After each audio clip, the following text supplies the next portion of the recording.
नमस्कार, मैं आपकी दोस्त वंदना और आपका वाणी चैनल पर स्वागत है। तो मेरा यह एक छोटा सा प्रयास है कि साहित्य के प्रमुख कथा कहानियों को अपनी आवाज़ देकर आप तक पहुंचाने की और साहित्य प्रेम जगाने की। इसके लिए आप हमसे जुड़िए और हमारे चैनल को लाइक करें, सब्सक्राइब करें, शेयर करें और फेसबुक पेज पर भी हमसे जुड़ें। तो आज हम शुरू करते हैं प्रेमचंद जी का उपन्यास निर्मला कि पंडित मोटेराम ने पदार्पण किया। कल्याणी: आइए पंडित जी, मैं तो आपको खत लिखने जा रही थी, कब लौटे? मोटेराम: लौटा तो प्रातःकाल ही था, पर इसी समय एक सेठ के यहाँ से निमंत्रण आ गया। कई दिन से तरमाल न मिले थे। मैंने कहा कि लगे हाथ यह भी काम निपटाता चलो, अभी उधर ही से लौट आ रहा हूँ। कोई 500 ब्राह्मणों की पंगत थी। कल्याणी: कुछ कार्य भी सिद्ध हुआ या रास्ता ही नापना पड़ा? मोटेराम: कार्य क्यों न सिद्ध होता, भला यह भी कोई बात है? 5 जगह बातचीत कराया हूँ, 5 की नकल लाया हूँ, उनमें से आप चाहे जिसे पसंद करें। यह देखिए, इस लड़के का बाप डाक के सीगे में 100 रुपये महीने का नौकर है। लड़का अभी कॉलेज में पढ़ रहा है, मगर नौकरी का भरोसा है। घर में कोई जायदाद नहीं। लड़का होनहार मालूम होता है, खानदान भी अच्छा है। 2000 में बात तय हो जाएगी। मांगते तो यह 3000 है। कल्याणी: लड़के के कोई भाई है? मोटेराम: नहीं, मगर 3 बहनें हैं और तीनों कुंवारी हैं। माता जीवित हैं। अच्छा, अब दूसरी नकल देखिए। यह लड़का रेल के सीगे में 50 रुपये महीने पाता है। माँ बाप नहीं है। बहुत ही रूपवान, सुशील और शरीर से खूब हिष्ट पुष्ट कसरती जवान है, मगर खानदान अच्छा नहीं। कोई कहता है माँ नाइन थी, कोई कहता है ठकुराइन थी। बाप किसी रियासत में मुख्तार थे। घर पर थोड़ी सी जमींदारी है, मगर उस पर कई हजार का कर्ज है। वहाँ कुछ लेना देना न पड़ेगा। उम्र कोई 20 साल होगी। कल्याणी: खानदान में दाग न होता तो मंजूर कर लेती, देख कर तो मक्खी नहीं निकली जाती। मोटेराम: तीसरी नकल देखिए। एक जमींदार का लड़का है, कोई 1000 सालाना नफ़ा है। कुछ खेती बाड़ी भी होती है। लड़का पढ़ा लिखा तो थोड़ा ही है, कचहरी अदालत के काम में चतुर है, दुहाजू है। पहली स्त्री को मरे 2 साल हुए, उससे कोई संतान नहीं, लेकिन रहना सहना मोटा है। पीसना कूटना घर ही में होता है। कल्याणी: कुछ दहेज मांगते हैं? मोटेराम: इसकी कुछ न पूछिए, 4000 सुनाते हैं। अच्छा, ये चौथी नकल देखिए। लड़का वकील है, उम्र कोई 35 साल होगी। 300-400 की आमदनी है। पहली स्त्री मर चुकी है, उससे 3 लड़के भी हैं। अपना घर बनवाया है, कुछ जायदाद भी खरीदी है। यहाँ भी लेन देन का झगड़ा नहीं है। कल्याणी: खानदान कैसा है? मोटेराम: बहुत ही उत्तम, पुराने रईस हैं। अच्छा, यह 5वीं नकल देखिए। बाप का छापा खाना है। लड़का पढ़ा तो बीए तक है, पर छापे खाने में काम करता है। उम्र 18 साल की होगी। घर में प्रेस के सिवा कोई जायदाद नहीं है, मगर किसी का कर्ज सिर पर नहीं। खानदान न बहुत अच्छा है न बहुत बुरा। लड़का बहुत सुंदर और सच्चरित्र है, मगर 1000 से कम में मामला तय न होगा। मांगते तो 3000 है। अब बताइए, आप कौन सा वर पसंद करती हैं? कल्याणी: आपको सबों में कौन पसंद है? मोटेराम: मुझे तो 2 वर पसंद हैं। एक वह जो रेलवाई में है और दूसरा छापे खाने में काम करता है। कल्याणी: मगर पहले के तो खानदान में आप दोस्त बताते हैं। मोटेराम: हाँ, ये दोस्त तो है, छापे खाने को ही रहने दीजिए। कल्याणी: यहाँ 1000 देने को कहाँ से आएगा? 1000 तो आपका अनुमान है, शायद वो और मुँह फैलाएं। आप तो इस घर की दशा देख ही रहे हैं। भोजन मिल जाए यही गनीमत है। रुपए कहाँ से आएंगे? जमींदार साहब 4000 सुनाते हैं। डाक बाबू भी 2000 का सवाल करते हैं। इनको जाने दीजिए। बस वकील साहब की ही बचे हैं। 35 साल की उम्र भी कोई ज़्यादा नहीं। इन्हीं को क्यों न रखिए? मोटेराम: आप खूब सोच विचार लें। मैं यूँ आपकी मर्जी का ताबेदार हूँ। जहाँ कहिएगा वहाँ टीका कराऊँगा, मगर 1000 का मुँह न देखिए। छापे खाने वाला लड़का रत्न है, उसके साथ कन्या का जीवन सफल हो जाएगा। जैसी यह रूप और गुण की पूरी है, वैसा ही लड़का भी सुंदर और सुशील है। कल्याणी: पसंद तो मुझे भी यही है महाराज, पर रुपए किसके घर से आए? कौन देने वाला है कोई दानी? खाने वाले खा पीकर चंपत हुए। अब किसी की भी सूरत नहीं दिखाई देती, बल्कि और मुझसे बुरा मानते हैं कि हमें निकाल दिया। जो बात अपने बस के बाहर है, उसके लिए हाथ ही क्यों फैलाऊं? संतान किसको प्यारी नहीं होती, कौन उसे सुखी नहीं देखना चाहता। पर जब अपना काबू भी हो, आप ईश्वर का नाम लेकर वकील साहब को टीका कराइए। आयु कुछ अधिक है, लेकिन मरना जीना विधि के हाथ है। 35 साल का आदमी बुढ़ा नहीं कहलाता। अगर लड़की के भाग्य में सुख भोगना बंधा है तो जहाँ जाएगी सुखी रहेगी, दुख भोगना है तो जहाँ जाएगी दुख झेलेगी। हमारी निर्मला को बच्चों से प्रेम है, उनके बच्चों को अपना समझेगी। आप शुभ मुहूर्त देखकर टीका कराएं। निर्मला का विवाह हो गया, ससुराल आ गए।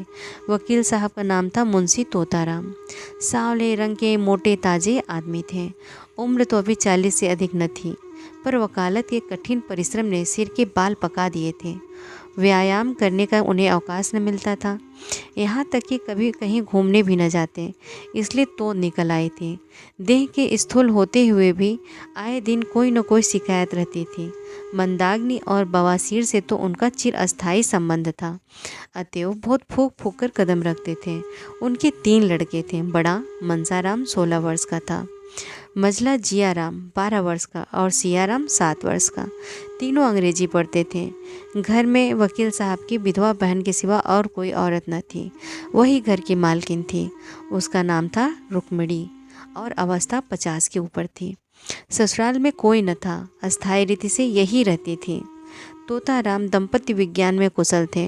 निर्मला को प्रसन्न रखने के लिए उनमें जो स्वाभाविक कमी थी उसे वह उपहारों से पूरी करना चाहते थे। यद्यपि वह बहुत ही मितव्ययी पुरुष थे, पर निर्मला के लिए कोई न कोई तोहफा रोज लाया करते थे। मौके पर धन की परवाह न करते थे। लड़के के लिए थोड़ा दूध आता था, पर निर्मला के लिए मेवे, मुरब्बे, मिठाइयाँ, किसी चीज़ की कमी न थी। अपनी ज़िंदगी में कभी सैर तमाशे देखने नहीं गए थे, पर अब छुट्टियों में निर्मला को सिनेमा, सर्कस, थिएटर दिखाने ले जाते थे। अपने बहुमूल्य समय का थोड़ा सा हिस्सा उसके साथ बैठकर ग्रामोफोन बजाने में व्यतीत किया करते थे। लेकिन निर्मला को न जाने क्यों तोताराम के पास बैठने और हंसने बोलने में संकोच होता था। इसका कदाचित यह कारण था कि अब तक ऐसा ही एक आदमी उसका पिता था, जिसके सामने वह सिर झुकाकर देह चुराकर निकलती थी। अब उनकी अवस्था का एक आदमी उसका पति था। वो उसे प्रेम की वस्तु नहीं, सम्मान की वस्तु समझती थी। उनसे भागती फिरती, उनको देखती उसकी प्रफुल्लता पलायन कर जाती थी। वकील साहब को दंपत्य विज्ञान ने सिखाया था कि युवती के सामने खूब प्रेम की बातें करनी चाहिए, दिल निकाल कर रख देना चाहिए। यही उसके वशीकरण का मुख्य मंत्र है। इसलिए वकील साहब अपने प्रेम प्रदर्शन में कोई कसर न रखते थे। लेकिन निर्मला को इन सब बातों से घृणा होती थी।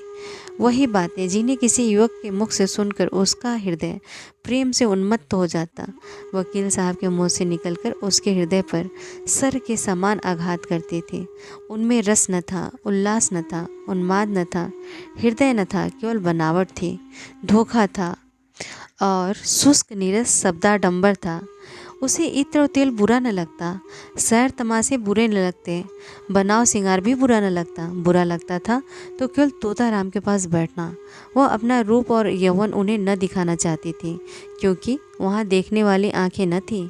वह उन्हें इन रसों का आस्वादन लेने योग्य न समझती थी। कली प्रभात समीर ही के स्पर्श से खिलती है, दोनों में समान प्रेरणा है। निर्मला के लिए वह प्रभात समीर कहाँ था। पहला महीना गुजरते ही तोताराम ने निर्मला को अपनी खजांची बना लिया। कचहरी से आकर दिन भर की कमाई उसे दे देते। उनका ख्याल था कि निर्मला इन रुपयों को देखकर फूली न समाएगी। निर्मला बड़े शौक से इस पद का काम अंजाम देती, एक एक पैसे का हिसाब लिखती। अगर कभी रुपए कम मिलते तो पूछती आज कम क्यों है। गृहस्थी के संबंध में उनसे खूब बातें करती। इन्हीं बातों के लायक वह उनको समझती थी। ज्यों ही कोई विनोद की बातें उनके मुंह से निकल जाती, उसका मुख मलिन हो जाता था। निर्मला जब वस्त्राभूषणों से अलंकृत होकर आईने के सामने खड़ी होती और उसमें अपने सौंदर्य की सुषमापूर्ण आभा देखती, तो उसका हृदय एक सतृष्ण कामना से तड़प उठता था। उस वक्त उसके हृदय में एक ज्वाला सी उठती। मन में आता इस घर में आग लगा दूं। अपनी माता पर क्रोध आता, पर सबसे अधिक क्रोध बेचारे निरपराध तोताराम पर आता। वह सदैव इस ताप से जला करती, बाका सवार लद्दू टट्टू पर सवार होना कब पसंद करेगा, चाहे उसे पैदल ही क्यों न चलना पड़े। निर्मला की दशा उसी बाके सवार की सी थी। वह उस पर सवार होकर उड़ना चाहती थी। उस उल्लासमय विद्युत गति का आनंद उठाना चाहती थी। टट्टू के हिनहिनाते और कनौतियाँ खड़ी करने से क्या आशा होती। संभव था कि बच्चों के साथ हंसने खेलने से वह अपनी दशा को थोड़ी देर के लिए भूल जाती, कुछ मन हरा हो जाता। लेकिन रुक्मणी लड़कों को उसके पास फटकने तक न देती, मानो वह कोई पिशाचिनी है जो उन्हें निगल जाएगी। रुक्मणी देवी का स्वभाव सारे संसार से निराला था। यह पता लगाना कठिन था कि वह किस बात से खुश होती और किस बात से नाराज। एक बार जिस बात से खुश हो जाती थी, दूसरी बार उसी बात से जल जाती थी। अगर निर्मला अपने कमरे में बैठी रहती तो कहती कि न जाने कहाँ की मनहूसिन है। अगर वह कोठे पर चढ़ जाती या महरियों से बातें करती तो छाती पीटने लगती। न लाज है न शर्म, निगोड़ी ने हया भून खाई। अब क्या कुछ दिनों में बाजार में नाचेगी। जब से वकील साहब ने निर्मला के हाथ में रुपए पैसे देने शुरू किए, रुक्मणी उसकी आलोचना करने पर आरूढ़ हो गए। उन्हें मालूम होता था कि अब प्रलय होने में बहुत थोड़ी कसर रह गई। लड़कों को बार बार पैसों की ज़रूरत पड़ती। जब तक खुद स्वामिनी थी उन्हें बहला दिया करती, अब सीधी निर्मला के पास भेज देती। निर्मला को लड़कों के चटोरापन अच्छा न लगता था, कभी कभी पैसे देने से इनकार कर देती। रुक्मणी को अपने बाग बाड़ सर करने का अवसर मिल जाता। अब तो मालकिन हुई है, लड़के काहे को जिएंगे, बिना माँ के बच्चे को कौन पूछे। रुपयों की मिठाइयाँ खा जाते थे, अब धेले धेले को तरसते हैं। निर्मला अगर चिढ़कर किसी दिन बिना कुछ पूछे ताछे पैसे दे देती तो देवी जी उसकी दूसरी ही आलोचना करती। इन्हें क्या, लड़के मरे या जिए, इनकी बला से। माँ के बिना कौन समझाए कि बेटा बहुत मिठाइयाँ मत खाओ, आई गई तो मेरे सर जाएगी। इन्हें क्या। यहीं तक होता तो निर्मला शायद जब्त कर जाती, पर देवी जी तो खुफिया पुलिस की सिपाही की भांति निर्मला का पीछा करती रहती थी। अगर वह कोठे पर खड़ी है तो अवश्य ही किसी पर निगाह डाल रही होगी। महरी से बातें करती है तो अवश्य उनकी निंदा करती होगी। बाजार से कुछ मंगवाती है तो अवश्य कोई विलास वस्तु होगी। वह बराबर उसके पत्र पढ़ने की चेष्टा किया करती, छिप छिप कर बातें सुना करती। निर्मला उनकी दो धारी तलवार से कांपती रहती। यहाँ तक कि उसने एक दिन पति से कहा, आप जरा जीजी को समझा दीजिए, क्यों मेरे पीछे पड़ी रहती हैं। तोताराम ने तेज होकर कहा, तुम्हें कुछ कहा है क्या। रोज़ ही कहती हैं, बात मुँह से निकालना मुश्किल है। अगर उन्हें इस बात की जलन हो रही है कि मालकिन क्यों बनी हुई है तो आप उन्हीं को रुपए पैसे दीजिए, मुझे न चाहिए। यही मालकिन बनी रहे। मैं तो केवल इतना चाहती हूँ कि कोई मुझे ताने महने न दिया करे। यह कहते कहते निर्मला की आंखों से आंसू बहने लगे। तोताराम को अपना प्रेम दिखाने का यह बहुत ही अच्छा मौका मिला। बोले, मैं आज ही उनकी खबर लूँगा, साफ कह दूँगा, मुंह बंद करके रहना है तो रहो, नहीं तो अपनी राह लो। इस घर की स्वामिनी वह नहीं है, तुम हो। वह केवल तुम्हारी सहायता के लिए है। अगर सहायता करने के बदले तुम्हें दिक करती है तो उनके यहाँ रहने की ज़रूरत नहीं। मैंने सोचा था कि विधवा है, अनाथ है, पाव भर आटा खाएगी, पड़ी रहेगी। जब और नौकर चाकर खा रहे हैं तो अपनी बहन है।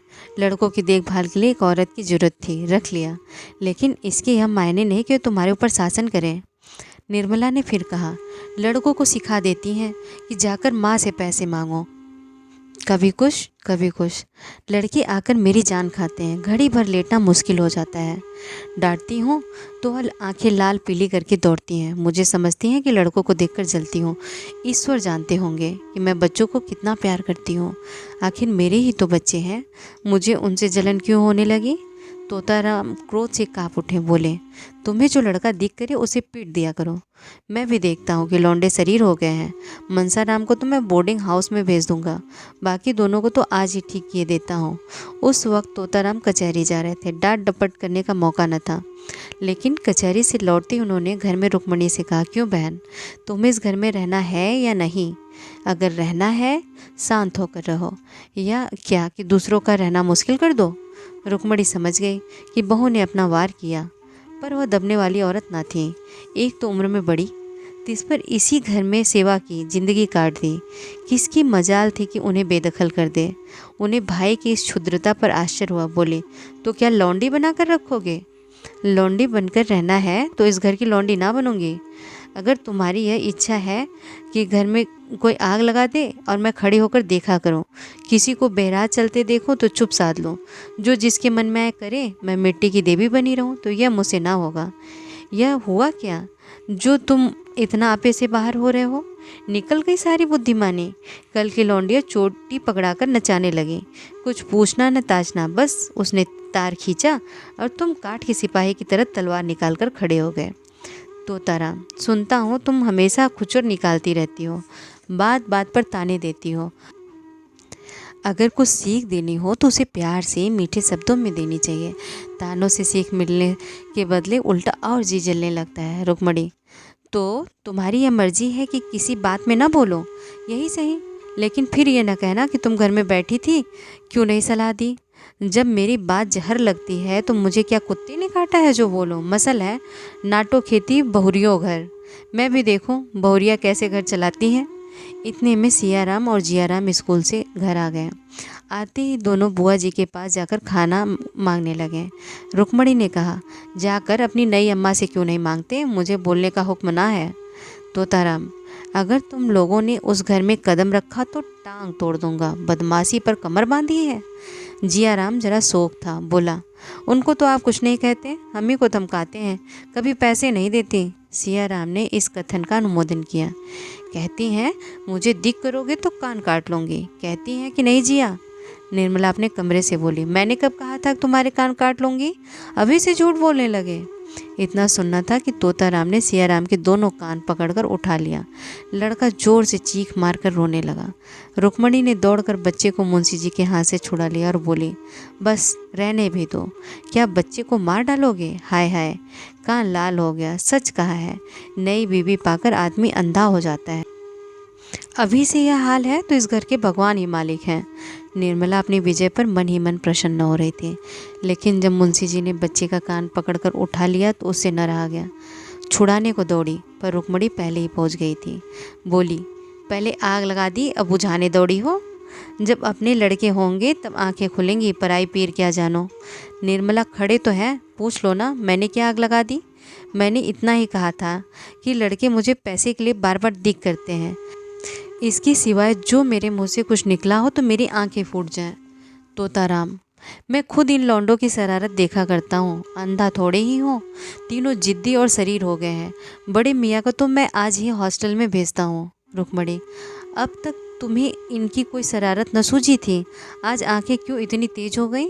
तोताराम, तुम्ही ने तो इन्हें इतना शौक कर रखा है। रुक्मणी, तो मैं ही विष की गांठ हूँ, मेरे ही कारण तुम्हारा घर चौपट हो रहा है। तो लो, मैं जाती हूँ, तुम्हारे लड़के हैं, मारो चाहे काटो, न बोलूँगी। ये कहकर वह वहाँ से चली गई।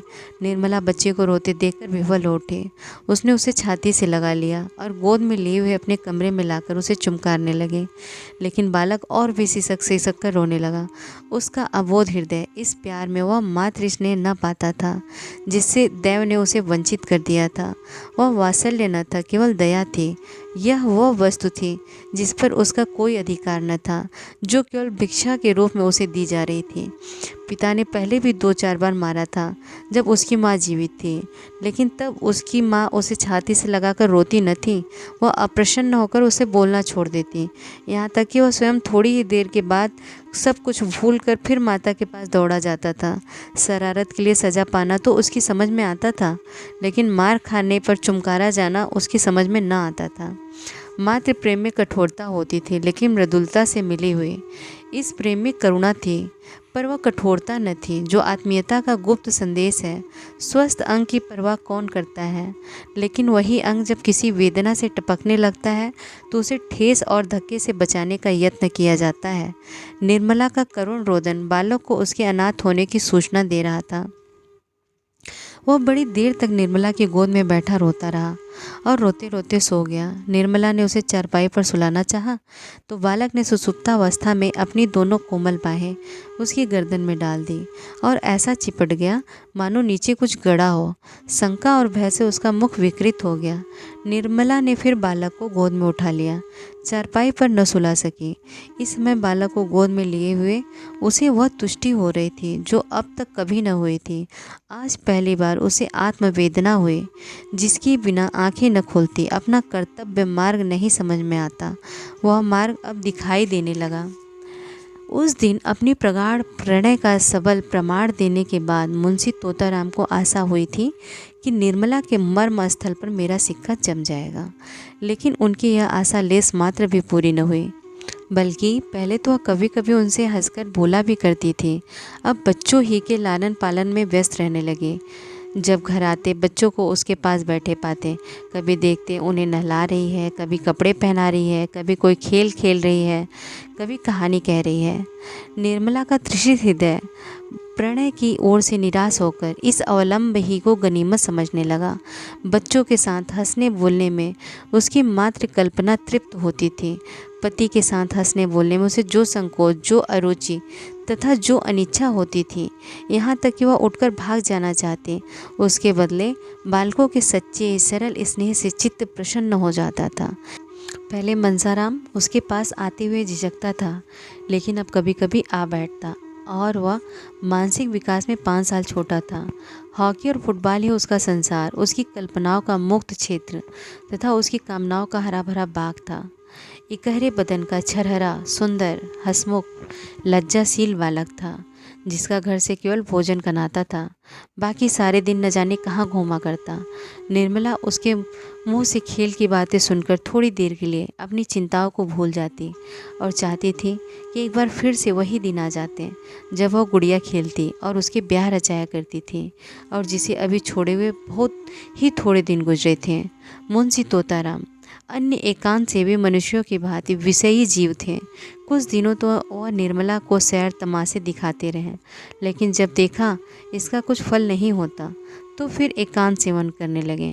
दिन भर के कठिन मानसिक परिश्रम के बाद उनका चित्त आमोद प्रमोद के लिए ललायित हो जाता, लेकिन जब अपनी विनोद वाटिका में प्रवेश करते, उसके फूल को मुरझाया, पौधों को सूखा और क्यारियों से धूल उड़ती हुई देखते, तो उनका जी चाहता क्यों न इस वाटिका को उजाड़ दो। निर्मला उनसे क्यों विरक्त रहती है, इसका रहस्य उनकी समझ में ना आता था। दंपति शास्त्र के सारे मंत्रों की परीक्षा कर चुके, पर मनोरथ पूरा ना हुआ। अब क्या करना चाहिए यह उनकी समझ में ना आता था। एक दिन वह इसी चिंता में बैठे हुए थे कि उनके सहपाठी मित्र नयन सुखराम आकर बैठ गए और सलाम वलाम के बाद मुस्कुराकर बोले, आजकल तो खूब गहरी छंती होगी, नई बीबी का आलिंगन करके जवानी का मज़ा आ जाता होगा। बड़े भाग्यवान हो भाई, रूठी हुई जवानी को मनाने का इससे अच्छा कोई उपाय नहीं कि नया विवाह हो जाए। यहाँ तो ज़िंदगी बवाल हो रही है। पत्नी जी इस बुरी तरह चिमटी हैं कि कहीं किसी तरह पिंड ही नहीं छोड़ती। मैं तो दूसरी शादी की फ़िक्र में हूँ, कहीं डॉल हो तो ठीक ठाक कर दो। दस्तूरी में एक दिन तुम्हें उसके हाथ के बने हुए पान खिला देंगे। तोताराम ने गंभीर भाव से कहा, कहीं ऐसी हिमाकत न कर बैठना, नहीं तो पछताओगे। लौंडियाँ तो लौंडों से ही खुश रहती हैं, हम तुम अब उस काम के नहीं रहे। सच कहता हूँ, मैं तो शादी करके बहुत पछता रहा हूँ।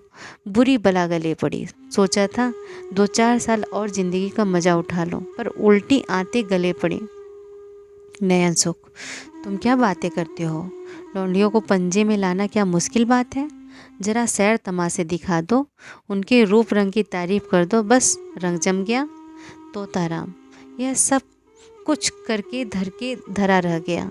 नयन सुख, अच्छा कुछ इत्र तेल फूल पत्ते चाट वाट का भी मज़ा चखाया? तोताराम, अजी यह सब कर चुका, दंपत्ति शास्त्र के सारे मंत्रों का इम्तहान ले चुका, सब कोरी गप्पे हैं। नयन सुख, अच्छा तो अब मेरी एक सलाह मानो, ज़रा अपनी सूरत बनवा लो। आजकल यहाँ एक बिजली के डॉक्टर आए हुए हैं जो बुढ़ापे के सारे निशान मिटा देते हैं। क्या मजाल के चेहरे पर एक झुर्री या सिर का बाल पका रह जाए, न जाने क्या जादू कर देते हैं कि आदमी का चोला ही बदल जाता है। तोताराम, फीस क्या लेते हैं? नयन सुख, फीस तो सुना है शायद 500 रुपये। तोताराम, अजी कोई पाखंडी होगा, बेवकूफ़ों को लूट रहा होगा, कोई रोगन लगाकर 2-4 दिन के लिए ज़रा चेहरा चिकना कर देता होगा। इश्तहारी डॉक्टरों पर तो अपना विश्वास ही नहीं।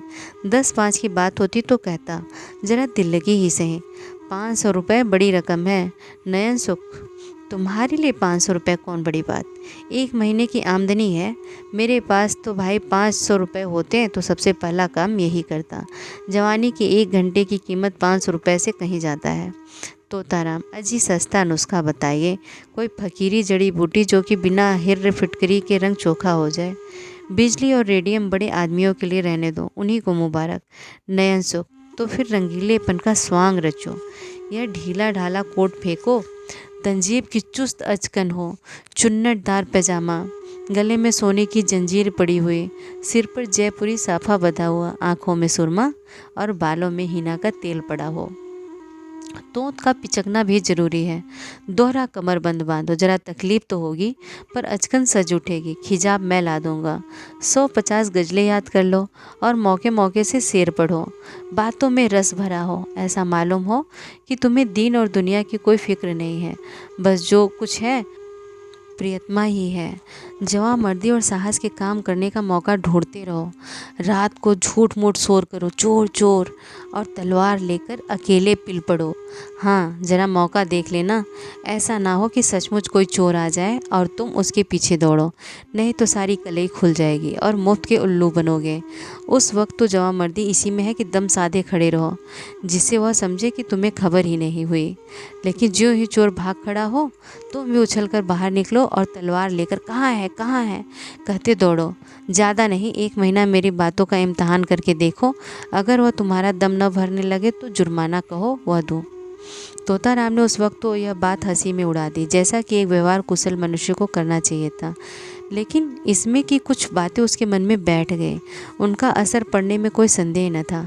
धीरे धीरे रंग बदलने लगे, जिसमें लोग खटक न जाएं। पहले बालों से शुरू किया, फिर सुरमे की बारी आई, यहाँ तक कि 1-2 महीने में उनका कलेवर ही बदल गया। गज़लें याद करने का प्रस्ताव तो हास्यास्पद था, लेकिन वीरता की डींग मारने में कोई हानि न थी। उस दिन वह रोज़ अपनी जवांमर्दी का कोई न कोई प्रसंग अवश्य छेड़ देते। निर्मला को संदेह होने लगा कि कहीं इन्हें उन्माद का रोग तो नहीं लगा। जो आदमी मूंग की दाल और मोटे आटे के 2 फुलके खाकर भी नमक सुलेमानी का मोहताज हो, उसके छैलेपन का उन्माद का संदेह तो आश्चर्य ही क्या। निर्मला पर इस पागलपन का और क्या रंग जमता। उसे उन पर दया आने लगी। क्रोध और घृणा का भाव जाता रहा। क्रोध और घृणा उन पर होती है जो अपने होश में हो। पागल आदमी तो दया ही का पात्र है। वह बात बात पर उनकी चुटकियां लेती, उनका मजाक उड़ाती, जैसे पागल लोगों के साथ किया करते हैं। हाँ, इसका ध्यान रखती कि वह समझ न जाए। वह सोचती, बेचारा अपने पाप का प्रायश्चित कर रहा है। यह सारा स्वांग केवल इसलिए तो है कि मैं अपना दुख भूल जाऊं। आखिर अब भाग्य को तो बदला जा नहीं सकता, इस बेचारे को क्या जलाऊं। एक दिन रात को 9 बजे तोताराम बाके बने हुए सैर करके लौटे और निर्मला से बोले, आज 3 चोरों से सामना हो गया। जरा शिवपुर की तरफ चला गया था। अंधेरा था ही। ज्यों ही रेल की सड़क के पास पहुंचा तो आदमी तलवार लिए हुए न जाने किधर से निकल पड़े। यकीन मानो, तीनों काले देव थे। मैं बिल्कुल अकेला, पास में सिर्फ यही छड़ी थी। उधर तीनों तलवार बांधे हुए होश उड़ गए। समझ गया कि जिंदगी का यही एक साथ था। मगर मैंने भी सोचा, मरता ही हूँ तो वीरों की मौत क्यों न मरूं। इतने में एक आदमी ने ललकार कर कहा, रख दे तेरे पास जो कुछ है और चुपके से चला जा। मैं छड़ी संभाल कर खड़ा हो गया और बोला, मेरे पास तो सिर्फ यही छड़ी है और इसका मूल्य एक आदमी का सिर है। मेरे मुंह से इतना निकलना था कि तीनों तलवार खींचकर मुझ पर झपट पड़े और मैं उनके वारों को छड़ी पर रोकने लगा। तीनों झल्ला झल्ला कर वार करते थे। खटाके की आवाज़ होती थी और मैं बिजली की तरह झपट कर उनके तारों को काट देता था। कोई 10 मिनट तक तीनों ने खूब तलवार के जौहर दिखाए, पर मुझ पर रेत तक न आए। मजबूरी यही थी कि मेरे हाथ में तलवार न थी। यदि कहीं तलवार होती तो एक को जीता न छोड़ता। खैर, कहाँ तक बयान करूं। उस वक्त मेरे हाथों की सफाई देखने काबिल थी। मुझे खुद आश्चर्य हो रहा था कि यह चपलता मुझ में कहाँ से आ गई। जब तीनों ने देखा कि यहाँ दाल नहीं गलने की, तो तलवार म्यान में रख ली और पीठ ठोकर बोले, जवान, तुम सा वीर आज तक नहीं देखा। हम तीनों 300 पर भारी, गांव के गांव ढोल बजाकर लूटते हैं, पर आज तुमने हमें नीचा दिखा दिया।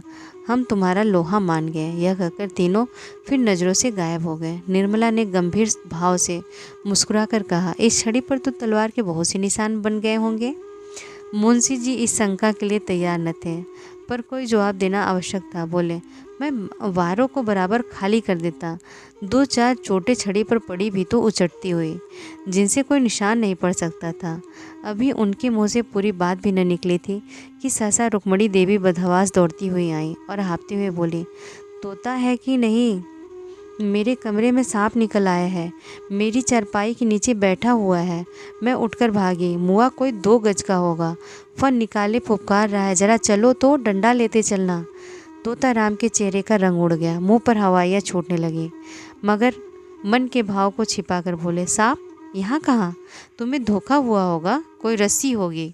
रुक्मणी, अरे मैंने अपनी आंखों से देखा है, जरा चलकर देख लो ना। है मर्द होकर डरते हो। मुंशी जी घर से तो निकले, लेकिन बरामदे में फिर ठिठक गए। उनके पांव ही न उठते थे, कलेजा धड़ धड़ कर रहा था। सांप बड़ा क्रोधी जानवर है, कहीं काट ले तो। मुफ्त में प्राण से हाथ धोने पड़े। बोले, डरता नहीं हूँ, सांप ही तो है, शेर तो नहीं। मगर सांप पर लाठी नहीं असर करती। जाकर किसी को भेजूं, किसी के घर से भाला लाए। यह कहकर मुंशी जी लपके हुए बाहर चले गए। मनसाराम बैठा खाना खा रहा था। मुंशी जी तो बाहर चले गए। इधर वह खाना छोड़ अपनी हॉकी का डंडा हाथ में ले कमरे में घुस पड़ा और तुरंत चारपाई खींच ली। सांप मस्त था, भागने के बदले फन निकाल कर खड़ा हो गया। मनसाराम ने चटपट चारपाई की चादर उठाकर सांप के ऊपर फेंक दी और ताबड़तोड़ 3-4 डंडे कसकर जमाए। सांप चादर के अंदर तड़प कर रह गया। तब उसे डंडे पर उठाए हुए बाहर चला। मुंशी जी कई आदमियों को साथ लिए चले आ रहे थे। मनसाराम को सांप लटकाए आते देखा तो सहसा उनके मुंह से चीख निकल पड़ी, मगर फिर संभल गए और बोले, मैं तो आ ही रहा था, तुमने क्यों जल्दी की? दे दो, कोई फेंक आए। यह कहकर बहादुरी के साथ रुक्मणी के कमरे के द्वार पर जाकर खड़े हो गए और कमरे को खूब देखभाल कर मूँछों पर ताव देते हुए निर्मला के पास जाकर बोले, मैं जब तक जाऊं मनसाराम ने मार डाला। बेसमझ लड़का डंडा लेकर दौड़ पड़ा। सांप हमेशा भाले से मारना चाहिए, यही तो लड़कों में ऐब है। मैंने ऐसे ऐसे कितने सांप मारे हैं। सांप को खिला खिला कर मारता हूँ, कितनों ही को तो मुट्ठी से पकड़कर मसल दिया है। रुक्मणी ने कहा, जाओ भी, देख ले तुम्हारी मर्दानगी। मुंशी जी झेप कर बोले, अच्छा जाओ, मैं डरपोक ही सही, तुमसे कुछ इनाम तो नहीं मांग रहा। जाकर महाराज से कहो खाना निकालें। मुंशी जी तो भोजन करने गए और निर्मला द्वार के चौखट पर खड़ी सोच रही थी, भगवान, क्या इन्हें सचमुच कोई भीषण रोग हो रहा है? क्या मेरी दशा को और भी दारुण बनाना चाहते हो? मैं इनकी सेवा कर सकती हूँ, सम्मान कर सकती हूँ, अपना जीवन इनके चरणों पर अर्पण कर सकती हूँ, लेकिन वह नहीं कर सकती जो मेरे किए नहीं हो सकता। अवस्था का भेद मिटाना मेरे बस की बात नहीं। आखिर यह मुझसे क्या चाहते हैं? समझ गए। आह, यह बात पहले नहीं समझी थी, नहीं तो इनको क्यों इतनी तपस्या करनी पड़ती, क्यों इतने स्वांग भरने पड़ते। उस दिन से निर्मला का रंग ढंग बदलने लगा। उसने अपने को कर्तव्य पर मिटा देने का निश्चय किया। अब तक नैराश्य के संताप में उसके कर्तव्य पर ध्यान ही न दिया था। उसके हृदय में विप्लव की ज्वाला सी दहकती रहती थी। उसकी असह्य वेदना ने उसे संज्ञाहीन सा कर रखा था।